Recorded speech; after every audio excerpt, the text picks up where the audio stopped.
역사상 가장 넓은 영토를 차지한 사람 하면 누가 떠오르십니까? 네, 땅 부자 징기스칸, 그죠? 몽골 제국의 창시자인 태무진 징기스칸이 인류 역사상 가장 넓은 영토를 차지한 사람입니다. 13세기, 14세기 이렇게 뭐 전지구 사실 뭐 다 정복한 건 아니나 뭐 알렉산더 대왕, 또 나폴레옹, 그리고 근래에 들어와서 히틀러, 전 유럽을 공포로 몰아넣었던 그들 세 명이 정복했던 지역을 다 합친 것보다 징기스칸이 차지한 땅이 더 넓어요. 어마어마한 거죠. 지금의 러시아 땅의 대부분, 동쪽으로는 그때 이제 우리는 고려 시대였거든요. 한반도, 그리고 저 밑에 일본까지, 서쪽으로는 러시아, 지금의 튀르키예, 옛날에 터키라고 불렀죠. 그리고 유럽의 헝가리, 오스트리아, 넘어서 지중해에 있는 그리스까지, 그리고 남쪽으로는 중국의 송나라까지 이 징기스칸이 다 말을 타고 정복을 했습니다. 어느 정도 위세가 대단했느냐 하면 그 당시 유럽에는 황제 위에 교황이 있었잖아요. 교황의 권위가 최고 높았거든요. 그런데 이 징기스칸이 교황에게 편지를 보내가지고 내가 지금 너네들 치러 갈 텐데 죽기 전에 나한테 미리 무릎 꿇어. 그럴 정도로 위세가 대단했어요. 경고 서신을 보낼 정도로.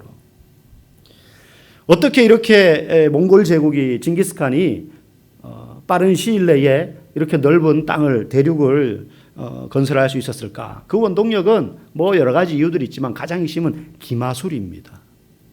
말을 타고 싸우는 실력, 기마술. 이들은요, 그 당시 말을 타는, 뭐 나라마다 기마병이 다 있었죠, 있기는. 근데 대부분 우리가 옛날 중세시대 때 기마병 싸움하는 거 보면 유럽 사람들 어떻게 합니까? 말에도 갑옷을 걸치고, 그리고 말 탄 사람도 갑옷을 입고 큰 창이나 칼을 들고 싸우잖아요. 근데 몽골 사람들은요, 말 타고 전부 활을 쏘는 거예요. 근데 그게 백발백중인 거죠. 심지어는 도망가는 척해요. 그럼 막 쫓아올 것 아닙니까? 말을 탄 채로 몸을, 고삐를 잡지 않고 몸을 돌려서 화살을 쏩니다. 그 당시에는요, 뭐죠, 이렇게 말 안장 위에 발을 채우는 그거 있죠. 뭐 이름은 모르겠어요. 그게 없던 시대였어요.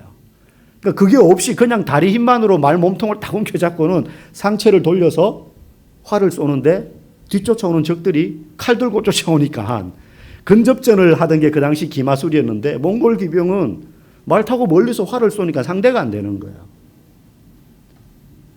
그러니까 갑옷 입은 유럽의 기마대는 70kg의 무게를 얹고 말을 타는데 몽골 기마대는요, 착용한 복장 무게가 7kg밖에 안 되는 거예요. 그러니까 속도전에서 상대가 안 되는 것입니다. 그래서 몽골군이 온다라는 소문이 어느 도시에 들리잖아요. 그러면 이미 와 있어요. 소문보다 이게 더 빠른 거예요. 자기들이 듣는 소문보다. 그만큼 속도전으로 막 밀어붙이니까 방비할 틈을 주지 않고 그냥 가버리는 거죠. 그래서 그 당시 서구 유럽 사회의 몽골 기마병은 그 이름 자체로 공포의 대상이었습니다. 공포의 대상이었어요. 오늘 우리가 이제 요한계시록을 지금 한 두세 주 쉬고 보고 있는데 본격적으로 심판에 대한 환상 이야기가 나옵니다. 여러분, 우리는 요한계시록 그러면 일단 어렵다 뭐 이런 느낌이 들잖아요. 하나도 어렵지 않습니다. 하나도 어렵지 않아요. 요한계시록의 큰 구조를 알면 아, 이런 내용으로 흘러가는구나 하는 걸 알 수가 있어요. 요한계시록에는요, 크게 심판에 대한 환상이 세 가지 형태로 나타납니다. 7개의 인을 떼는 거죠. 그 인을 하나하나 뗄 때마다 이런 일이 나타나고 이런 일이 나타나고 이런 일이 나타나고 그게 오늘 이야기입니다. 그런데 오늘 본문은 6개의 인을 떼고 7장에서 14만 4천에 대한 이야기를 하고 8장에서 마지막 7째 인을 떼는데 7째 인을 뗄 때 일어나는 게 뭐냐? 7째 인과 7 나팔과 7 대접의 심판이 이렇게 순서대로 나오는데 7째 인을 뗄 때 첫 번째 나팔 심판이 시작되는 거예요. 첫 번째에서 6번째 인까지는 뗄 때마다 심판의 어떤 현상들이 예언되는데 7번째 인을 뗄 때는 심판의 형상이 아니라 첫 번째 나팔 심판의 이야기가 또 시작되는 거죠. 이렇게 겹쳐져서. 그리고 6개의 나팔 이야기가 나오고 난 다음에 그 다음 또 다른 이야기가 중간에 부록으로 들어가고 나서 7번째 나팔을 불 때는 마지막 대접 심판인 첫 번째 대접이 심판이 이제 시작되는 그런 구조로 이렇게 겹쳐져서 중간중간에 부록의 이야기가 들어가 있는 그게 이제 요한계시록의 구조입니다. 사실 지금 제가 이렇게 이야기해도 아마 잘 이해가 안 되실 거예요. 계속해서 살펴보도록 하겠습니다.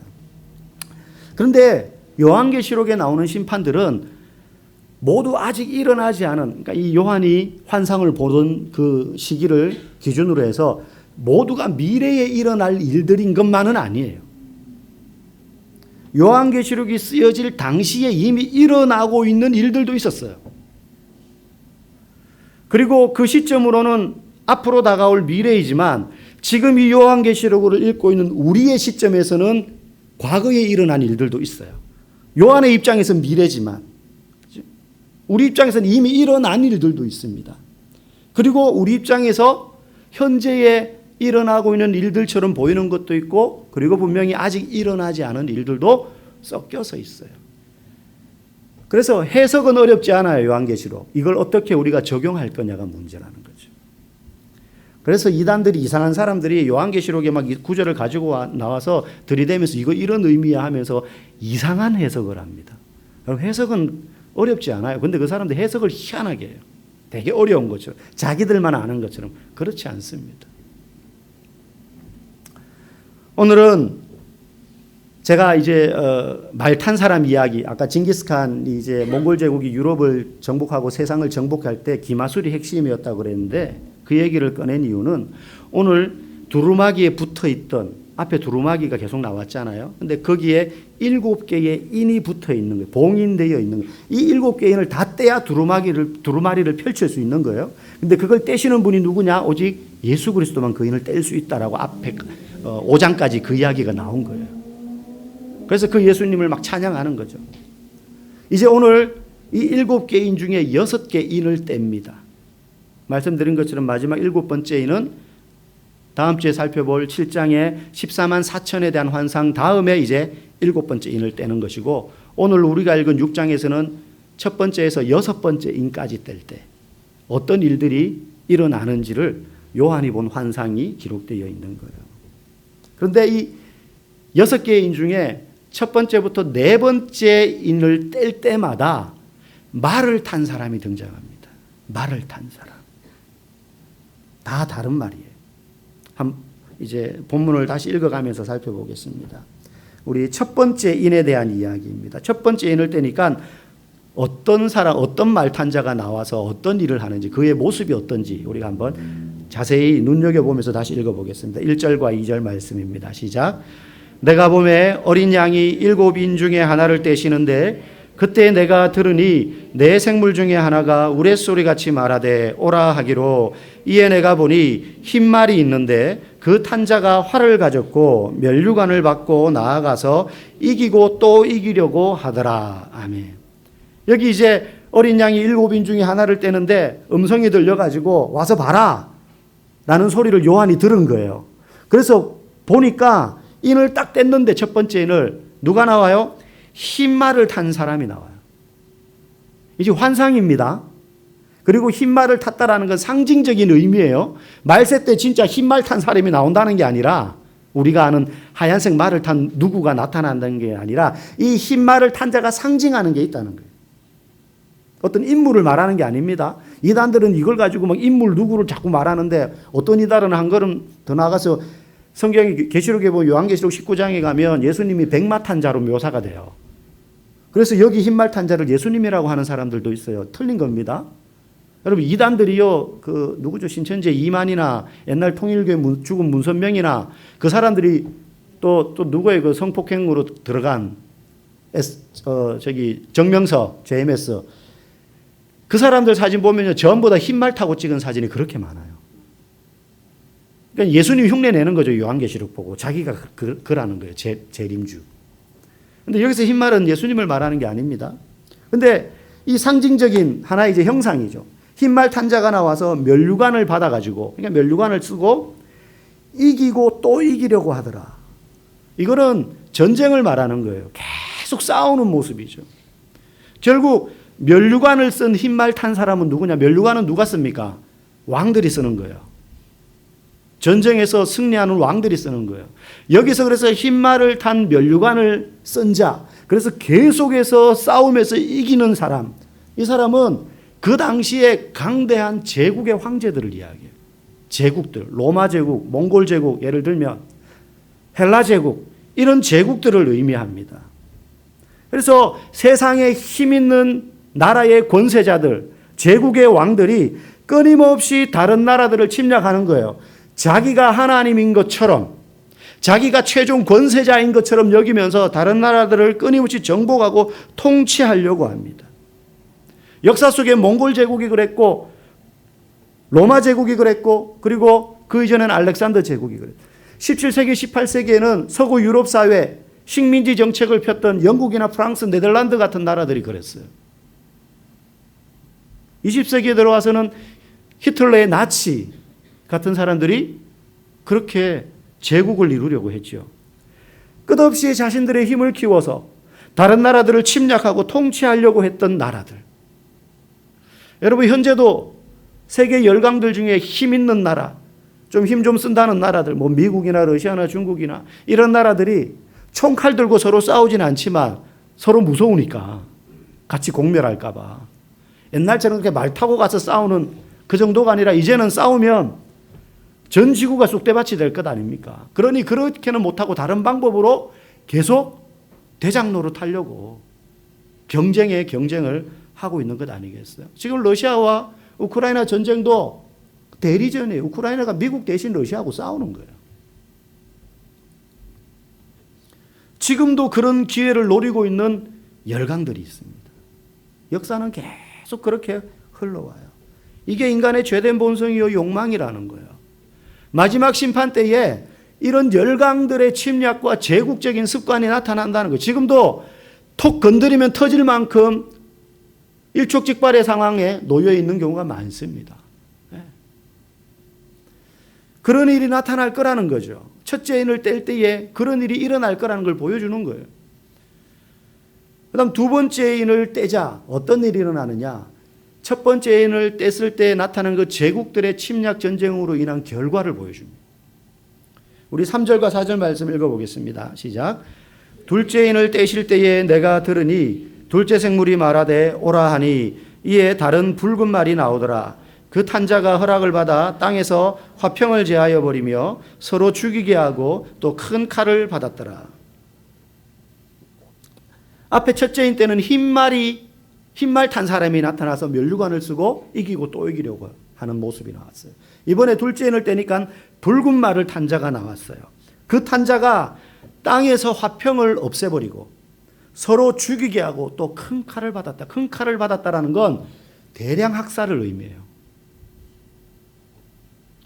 붉은 말을 탄 자, 앞에 말한 그 제국, 큰 나라들, 하나님의 권세처럼 여기면서 자신들의 힘을 과시하던 그 나라들이 서로가 서로를 죽이게 만드는 큰 전쟁들을 일으키고 그리고 그 전쟁으로 인해서 수많은 생명들이 죽게 될 것이라는 거예요.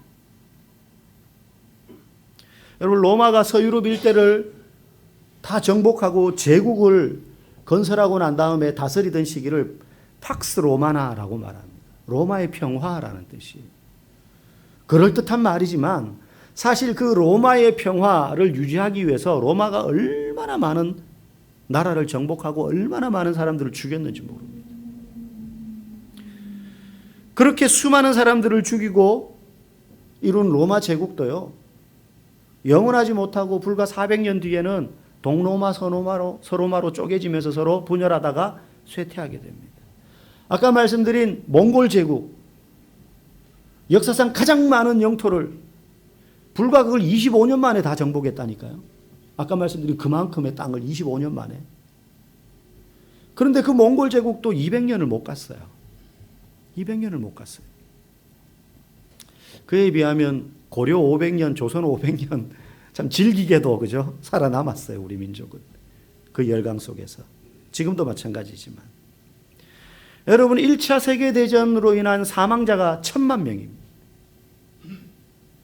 2차 세계대전, 1차 세계대전 이후에요, 너무 많은 사람들이 죽자 전쟁을 일으킨 나라들이 놀랐어요. 그래서 우리 이렇게 하지 말자 했는데 불과 얼마 지나지 않아서 2차 세계대전이 일어나잖아요. 여러분 1차 세계대전 때 1,000만 명이 죽었는데 2차 세계대전으로 인해서 죽은 사망자는 6천만 명입니다. 합쳐서 7천만 명인데 그중에 민간인이 4천만 명이에요. 어마어마한 건 40만 명, 400만 명이 아닙니다. 7천만 명이 죽었어요. 7천만 명. 앞으로 더한 일들이 일어날 것입니다. 지금도 세계 곳곳에 그런 분쟁들이 일어나고 있죠. 둘째 인을 뗄 때에 이런 일이 앞으로 일어날 것이다라는 것을 보여주는 거예요. 그 다음에 셋째 인을 뗄 때에 어떤 형상들이 나타날 것인가. 우리 5절과 6절 읽어보겠습니다. 시작. 셋째 인을 떼실 때에 내가 들으니 셋째 생물이 말하되 오라 하기로 내가 보니 검은 말이 나오는데 그 탄자가 손에 저울을 가졌더라. 내가 네 생물 사이로부터 나는 듯한 음성을 들으니 이르되 한 데나리온의 밀한대요 한 데나리온의 보리석대로 돼 또 감람류와 포도주는 해치지 말라 하더라. 셋째 인을 떼자 이번에는 검은 말을 탄 사람이 나타납니다. 검은 말을 탄 사람이 나타나는데 이 사람의 손에 뭐가 들려 있어요? 저울이 들려 있습니다. 앞에는 막 큰 칼을 가지고 나오고 막 이기고 또 이기고 전쟁을 하고 사람들을 죽이고. 근데 이번에는 저울을 들고 나타났어요. 검은 말을 탄 자가. 그리고는 외칩니다. 이 사람이. 한 데나리온의 밀한대요. 한 데나리온의 보리석대로다. 이렇게 말을 해요. 여기서 한 데나리온은요. 이 당시의 노동자의 하루 일당입니다. 하루 일하면 이만큼 주는 거예요. 돈을. 그런데 한 데나리온으로 살 수 있는 밀의 양이 한 대고 보리의 양이 석 대라고 외치는 거예요. 이건 문제가 없을 때 일상적인 시기보다 물가가 8배에서 16배 이상 비싼 걸 말해요. 한 데나리온에 밀을 한 대밖에 못 사고 보리를 석 대밖에 못 산다는 건 평상시보다 물가가 10배 이상 폭등한 상태를 지금 말하는 거예요. 그리고 저울을 들었잖아요. 무슨 이야기입니까? 마지막 때가 되면 물가 폭등으로 인해서 경제 위기가 나타난다는 거예요. 온 세상에 곳곳에. 요즘도 장보기가 무섭다고 하지 않습니까? 그죠? 아마 여자 되시는 분들, 여자분들은 많이 느낄 거예요. 장보고 이렇게 하면. 네. 지금은요, 지구 반대편에 일어나는 어떤 원자재에 대한 문제가 생기면, 공급에 문제가 생기면, 그게 뭐 전쟁으로 인한 것이든 무엇으로 인한 것이든, 그러면요, 실시간으로 이게 반영이 돼요. 하루 이틀 뒤면은 우리나라에 그게 반영이 된다니까요. 옛날에는 먼 나라의 이야기였는데, 뭐 요소수 이야기도 요소수 문제. 빵값 엄청 올랐지 않습니까? 밀가루 설탕값이 오르니까 오를 수밖에 없는 거예요. 그거 다 우리나라에서 생산하는 게 아니잖아요. 우리나라에는 생산하는 게 거의 없잖아요. 대부분 원자재를 수입해서 가공하니까. 앞으로 이런 일이 점점 더 심해질 거라는 거예요. 한 나라 안에서도 경제적인 격차가 어마어마하게 벌어질 것입니다. 셋째 인을 뗄 때에 보여주는 이 환상은 그와 같은 일이 앞으로 벌어질 것이다 라는 것을 보여줘요. 지금도 그런데 더 심화될 거라는 거죠. 그 다음 넷째 인을 뗄 때는 어떤 일이 일어나느냐. 우리 7절 8절 읽어보겠습니다. 시작. 넷째 인을 떼실 때에 내가 넷째 생물의 음성을 들으니 말하되 오라 하기로 내가 보매 청황색 말이 나오는데 그 탄자의 이름은 사망이니 음부가 그 뒤를 따르더라. 그들이 땅 4분의 1의 권세를 얻어 검과 흉년과 사망과 땅의 짐승들로서 죽이더라. 넷째 인을 떼니까 이번에는 청황색 말을 탄 사람이 나옵니다. 흰 말, 붉은 말, 검은 말, 네 번째는 청황색 말. 그런데 이 사람은 이름이 있어요. 뭡니까? 사망이에요. 앞에는 뭐 이렇게 행위를 했어요. 큰 칼을 들고 나온다든지 막 이기고 또 이긴다든지 저울을 들었다든지. 근데 이 사람은 그런 건 없어요. 근데 이름이 사망이에요. 이게 더 무섭습니다. 그죠? 근데 이 검은 말, 청황색 말 탄 자, 사망이라는 이름의 이 청황색 말을 탄 자가 나아가는데 어떤 일이 일어나느냐. 땅 4분의 1의 권세를 얻어 검과 흉년과 사망과 땅의 짐승들로서 죽이더라. 땅의 짐승, 흉년과 검과 아까 앞에 말씀드린 이것들이 이어지죠. 어느 정도 경제 위기로 인해서 물가가 폭등이 될 때 뭐가 부족해지겠습니까? 양식이 부족해집니다. 왜 양식이 부족해져요? 양식이 농사가 안 되니까, 흉년이 드니까. 그래서 오늘 7절 8절에 흉년 이야기가 나오는 거예요. 그리고 땅의 짐승들로서 죽이더라. 여기서 땅의 짐승들로서 죽인다라는 건 조금의 이제 해석의 여지는 있지만은 많은 학자들은 생태계가 파괴됨으로 인하여서 원래는 인간이 겪지 않아야 될 많은 질병들, 사실 그 인간 자체에서 발병하는 질병들은 원인을 찾아서 여러 가지 해독약을 만들 수 있어요, 치료제를. 그런데 정말로 어려운 질병이 짐승들과 접촉해서 생기는 질병들인 거죠. 수인 공통 전염병. 그런 게 무서운 거예요. 사실 코로나도 그런 거잖아요. 옛날에 패스트도 그렇고. 그런 질병들이 막 생기게 될 거라는 거죠. 왜? 인간 때문인 거예요. 무분별한 산업개발과 그로 인한 자연훼손 때문에 동물들은 동물대로 살 서식지가 있었는데 그게 파괴되는 거죠. 여러분 남극에 가면, 남극이나 북극에 가면 그 지역에 사는 동물들이 있잖아요. 그런데 지구온난화 때문에 얼음이 계속 녹는 겁니다. 그러니 거기 사는 뭐 북극곰 이런 곰들이요, 얼음이 녹으니까 먹을 걸 찾을 수가 없어가지고 사람들이 사는 마을로 들어와서 쓰레기통을 뒤져 먹는다는 거예요. 그래서 아침에 일어나서 무슨 소리가 나서 문을 열면 허연 북극곰이 쓰레기통에 머리를 쳐박고 막 집어먹고 있다는 거죠. 인간이 계속해서 동물들이 사는 지역으로 개발하고 밀고 들어가니까 동물들이 인간하고 접촉하지 않아도 되는 동물들이 인간하고 접촉하게 되고 그러면서 없었던 질병들이 계속 생겨나게 되는 것입니다. 여러분 요즘 아침에 일어나면 스마트폰으로 제일 먼저 확인하는 게 뭡니까?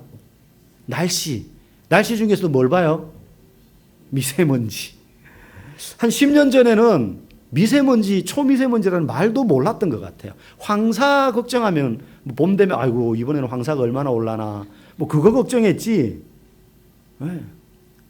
미세먼지, 초미세먼지 걱정은 잘 안 했던 것 같아요. 그런데 요즘은 황사는 그냥 뭐 예사입니다. 예사 그냥. 네. 초미세먼지. 황사는 아무것도 아닌 거예요. 여러분 이게 저절로 생긴 게 아닙니다. 어느 날 갑자기 생긴 게 아니에요. 사람 때문에 계속 오염물질 뿜어내고. 여러분 작년에 이제 대전에도 그게 생겼는데 한바수목원에 우리나라에 한 세 개인가 네 개인가 있는데 그게 뭐냐면 기후 위기 시계라는 게 있어요. 기후 위기 시계. 그게 뭐냐면 이제 디지털 시계로 표시되어 있어요. 숫자가 째깍째깍 가요. 이게 뭘 의미하느냐 하면 산업화가 시작되고 난 다음에 지난 100년 동안 지구의 평균 온도가 얼마나 상승했느냐에 대한 데이터가 있는데 그 평균 온도에서 1.5도 상승할 때까지 몇 시간 남았는지를 계속 표현해줘요. 시간이 계속 줄어들어요. 왜 1.5도냐? 지난 100년간의 지구 평균 온도에서 계속 올라가고 있는데 이제 앞으로 1.5도만 더 오르면 심각한 문제가 생긴다는 게 기후과학자들의 공통적인 의견이기 때문이에요.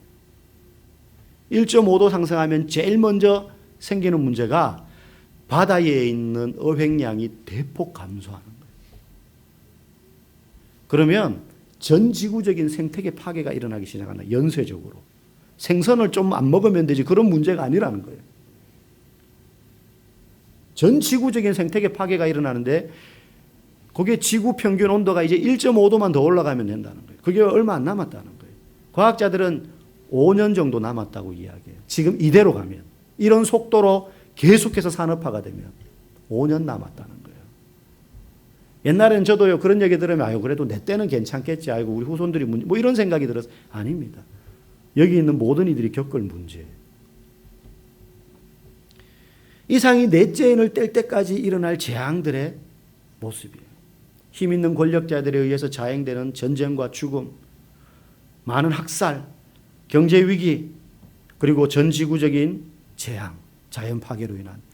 여러분 이런 일들이 나는 아직까지 한 번도 듣도 보도 못했던 일들이야 라고 느껴지십니까? 아니면 지금도 그와 비슷한 일들이 일어나고 있다고 느껴지십니까? 지금도 일어나고 있는 것 같아요. 물론 그 일이 여기서 예언하는 그런 일들까지는 아닐 거예요. 더 심한 일들이 일어날 것이라는 거예요. 그리고 나서 이제 5째인, 6째인을 떼는데 좀 다른 환상이 보여집니다. 5째 인을 뗄 때 우리 9절 말씀 한번 읽어볼까요? 하나님의 말씀과 그들이 가진 증거로 말미암아 죽임을 당한 영혼들이 제단 아래에 있어. 이게 5째 인을 뗄 때 보여진 장면입니다. 하나님의 말씀과 그들이 가진 증거로 말미암아 죽임 당한 영혼들이 제단 아래에 있다. 그러면 지금 제단 아래에 있는 이 죽임 당한 영혼들이 누구냐? 하나님의 말씀과 그들이 가진 증거 때문에 죽은 사람들이. 그 말은 순교자들을 이야기해요. 신앙을 지키다가 순교당한 사람들. 그 사람들이 하나님의 제단 아래에서 제단 아래에 놓여 있다는 거예요. 넷째 인을 떼는 동안 수많은 순교자들이 이미 생겼고 앞으로도 생길 텐데 그 사람들의 순교자의 피들이 그 제단 아래에 하나님과 함께 놓여 있다는 거예요. 이들은 개인의 욕망을 위해서 살았던 사람들이 아니라 하나님의 영광을 위해서 살았던 사람. 이 세상에서 치열하게 주를 위해서 사는 동안 말할 수 없는 고난을 겪었던 순교자들입니다. 그런데 이들이 가만히 있는 게 아니라 이 제단 아래에서 막 하나님께 뭔가를 아우성치면서 부르짖어요. 그게 10절 내용입니다. 시작. 거룩하고 참되신 대주제여 땅에 거하는 자들을 심판하여 우리 피를 갚아주지 아니하시기를 어느 때까지 하시려 하나이까. 우리가 믿음으로 살다가 이렇게 죽었습니다. 순교당했어요. 자신들을 죽인 사람들이 있을 것 아닙니까? 그게 뭐 황제일 수도 있고 우리로 말하면은 공산 세력일 수도 있고 6.25 때 일제시대 때 주기철 목사님, 손양호 목사님 이런 분들이 순교당했잖아요. 여러분 제자반 저랑 이제 1단계 2단계 하시면 끝마치면 탐방을 갑니다. 용인에 가면 순교자 기념관이 있습니다. 거기 주차를 하고 기념관까지 한 몇백 미터 올라가는데요. 양쪽으로요. 순교자들의 명단이 돌비석이 쫙 놓여 있어요. 우리는 뭐 주기철 손양원 이 정도만 알죠? 아닙니다. 수백 수천 명이 일제시대 때 6.25 때 순교당했어요. 우리나라만. 여기 멀지 않은 곳에 화성에 제암리 가면 교회 있지 않습니까? 제암리 교회. 성도들 거기 몰아놓고 문 닫아 걸어놓고 불 질러서 다 죽였잖아요. 일본인들이. 그런 순교자들이 지금 부르짖는 거예요. 우리의 피를 갚아주십시오. 어서 빨리. 하나님의 대답이 11절에 기록되어 있습니다. 시작.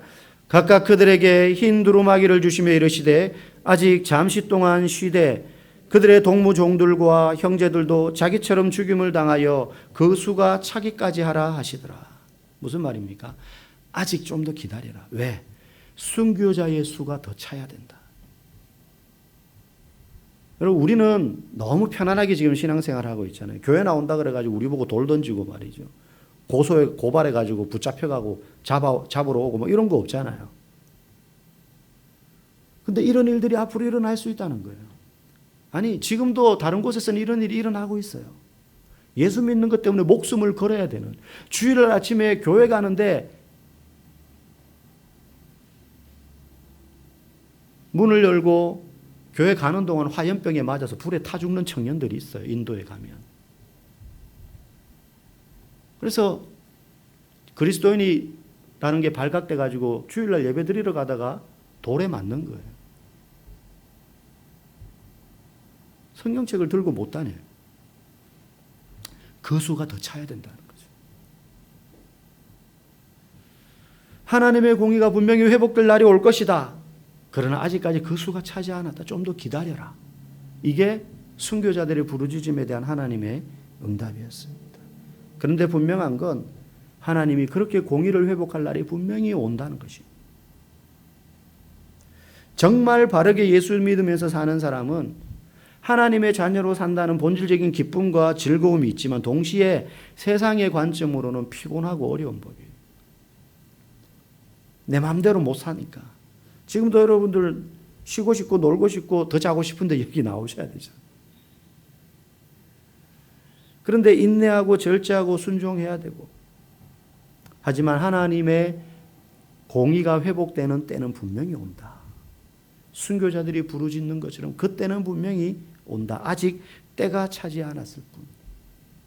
어떻게 그 공의가 이루어질 것인가에 대하여서 여섯째 인을 뗄 때에 보여주세요. 여섯째 인에 대한 내용이 좀 길기 때문에 다 읽지는 않지만 12절부터 마지막 17절의 내용이 여섯째 인을 뗄 때의 모습이에요. 여섯째 인을 떼자 어떤 일이 일어나느냐? 큰 지진이 일어나고 하늘에 있는 달은 피같이 붉어지고, 그리고 별들이 땅에 떨어지고, 하늘이 두루마리처럼 말리고, 산과 섬들이 막 옮겨지는 거예요. 위치 이동이 일어납니다. 옮겨진다는 것은 산과 섬들이 막 부서진다는 거예요. 자연과 하늘에 있는 천체의 여러 이상 현상들이 일어난다는 것을 보여주는 겁니다. 그때 마지막 16절 보면 이런 표현이 나옵니다. 산들과 바위에게 말하되 우리 위에 떨어져 보좌에 앉으신 이의 얼굴에서와 그 어린 양의 진노에서 우리를 가리라. 이렇게 말하는 사람들이 누구냐? 15절에 땅의 임금들과 왕족들과 장군들과 부자들과 강한 자들과 모든 종과 자유인이 굴과 산들의 바위 틈에 숨어. 여기서 자유인이란 말은 자기 멋대로 살던 사람들이에요. 예수님 안 믿고. 그런 사람들이 마지막 여섯째 인을 떼자 그 무서운 자연과 천체의 이변들의 현상을 바라보며 두려워 떨면서 굴 속에 숨는 거예요. 결국 탐욕으로 나라를 정복했던 사람들, 자신들이 하나님의 권세를 가진 사람들인 양 다른 나라를 침략하며 학살하고 경제 위기를 일으키고 그런 어려움을 초래하게 되었던 사람들이 결국 하나님이 심판자가 되셔서 그들을 심판하실 것이라는 거예요. 그렇게 해서 하나님의 공의가 회복될 것이다. 저 여러분들이 이 땅에 예수를 믿으며 살아갈 때에 첫째 인부터 넷째 인 뗄 때까지 일어나는 일들이 되게 무섭게 느껴지고 이런 일이 벌어지면 어떡하지? 막 대량 학살이 일어나고 이러면 어떡하지? 라는 걱정이 들 수 있지만 마지막 여섯째 인을 뗄 때에 보여주는 장면은 하나님께서 결국은 심판자가 되셔서 그런 일들을 행하는 세상의 권세자들을 다 심판하실 것이라는 것입니다. 그러면서 순교자들의 그 억울한 부르짖음과 청원을 하나님이 들어주실 거라는 거예요. 하나님의 공의를 회복시키실 것이라는 거죠. 여러분, 우리가 이 땅을 살면서 세상이 커 보이고 그 세상에 비하여 나는 한없이 작아 보이고 내가 감당할 수 없는 큰 문제들이 앞에 놓여 있어서 힘들게 느껴질 그때에 여러분 낙심하지 마십시오.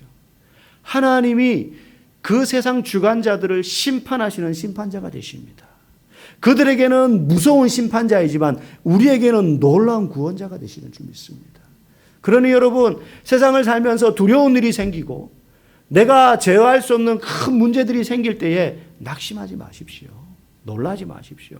하나님이 이 세상의 심판자가 되셔서 이 세상을 붙들고 가신다는 것을 여러분 기억하시고, 예수님께서 그 인을 떼시는 진노의 날에 그들은 하나님의 진노 아래 놓이고 저와 여러분들은 영광스러운 승리를 누리게 될 줄 믿습니다.